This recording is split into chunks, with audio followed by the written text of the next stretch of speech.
നമസ്കാരം. Raf talk ഫുട്ബോളിലേക്ക് അവർക്കും സ്വാഗതം. 5 ദിവസത്തിൻ്റെ വ്യത്യാസത്തിൽ യുവേഫ ചാമ്പ്യൻസ് ലീഗിൽ നിന്ന് പുറത്തായിരിക്കുന്നു.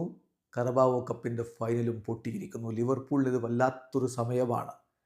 വെംബ്ലിയിൽ കറബാവോ കപ്പിൻ്റെ ഫൈനലിൽ 2-1 ലിവർപൂളിനെ തോൽപ്പിച്ചുകൊണ്ട് തങ്ങളുടെ കന്നി കറബാവോ കപ്പ് കിരീടം സ്വന്തമാക്കിയിരിക്കുകയാണ് ന്യൂകാസിൽ യുണൈറ്റഡ്. ആൻഫീൽഡിൽ 1-0 അവർ PSG തോറ്റു. അങ്ങനെ ലിവർപൂൾ പെനാൽറ്റി ഷൂട്ടൗട്ടിൽ പുറത്തായി.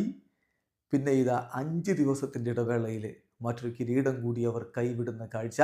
ലിവർപൂൾ ആരാധകർക്ക് നിരാശയുടെ ഒരു വീക്കാണ് കടന്നു പോകുന്നത് എന്നർത്ഥം. വെംബ്ലിയിൽ ലിവർപൂളിൻ്റെ മുന്നേറ്റങ്ങൾ നയിച്ചുകൊണ്ട് മോസലയും സബോസ്ലയും ലൂയിസ് ഡയസും ഡിയേഗോ ജോട്ടയും ഒക്കെ ഒരുമിച്ചാണ് ഇറങ്ങിയത്. മറുഭാഗത്ത് അലക്സാണ്ടർ ഐസക്കും മർഫിയും ചേർന്നുകൊണ്ട് ന്യൂകാസിൽ യുണൈറ്റഡിൻ്റെ മുന്നേറ്റങ്ങൾ നയിച്ചു. ന്യൂകാസിലിനായിട്ട് ബേണും ഐസക്കും ഗോളടിച്ചപ്പോൾ അവസാന ഘട്ടത്തിൽ ഒരു ആശ്വാസ ഗോൾ കിയേസ ലിവർപൂളിനായിട്ട് നേടിയത് കൊണ്ടൊന്നും കൈവിട്ടുപോയ കിരീടം തിരികെ പിടിക്കാനാവുമായിരുന്നില്ല. കളിയുടെ 45-ാമത്തെ മിനിറ്റിലാണ് ഡാൻ ബേണിലൂടെ ന്യൂകാസിൽ യുണൈറ്റഡ് ലീഡ് എടുക്കുന്നത്. തുടർന്ന് 52-ാമത്തെ മിനിറ്റിൽ അലക്സാണ്ടർ ഐസക്കിൻ്റെ ഗോൾ കൂടി വന്നപ്പോൾ അവർ കിരീടം ഉറപ്പാക്കുകയായിരുന്നു. വെംബ്ലിയിൽ ഒരു തിരിച്ചുവരവ് ആരാധകർ കൊതിച്ചിരുന്നു. ലിവർപൂൾ അങ്ങനെ തിരിച്ചു വരുമെന്ന് പ്രതീക്ഷിച്ചിരുന്നവർക്ക് തെറ്റി. കളിയുടെ അവസാന ഘട്ടത്തിൽ കിയേസയിലൂടെ ഒരു ഗോൾ മടക്കിയെങ്കിലും അതൊന്നും മതിയാവുമായിരുന്നില്ല കളി തിരികെ പിടിക്കാൻ.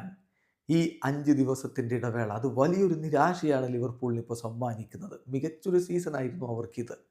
പക്ഷേ ക്രൂഷ്യൽ മൊമെൻറ്റുകളിൽ അവർക്ക് കാലിട്ടുന്ന കാഴ്ച ശരിയാണ്. ഇപ്പോഴും പ്രീമിയർ ലീഗിൽ അവർ കിരീടത്തിലേക്ക് കുതിക്കുകയാണ്. പക്ഷേ മറ്റു കോമ്പറ്റീഷനുകൾ യുവേഫ ചാമ്പ്യൻസ് ലീഗിൽ ലീഗ് ഘട്ടത്തിൽ 1-ാം സ്ഥാനത്ത് നിന്ന ടീമാണ്. അവർ റൗണ്ട് ഓഫ് 16 പുറത്തായി. ഇതാ വെംബ്ലിയിലെ കിരീടത്തിനരികിൽ കറബാവോ കപ്പും അവർ കൈവിടുന്നു. വീഡിയോ അവസാനിക്കുന്നു. ഫുട്ബോൾ ലോകത്തെ കൂടുതൽ വിശേഷങ്ങളുമായി റാഫ് ടോക്സ് വീണ്ടും എത്താം.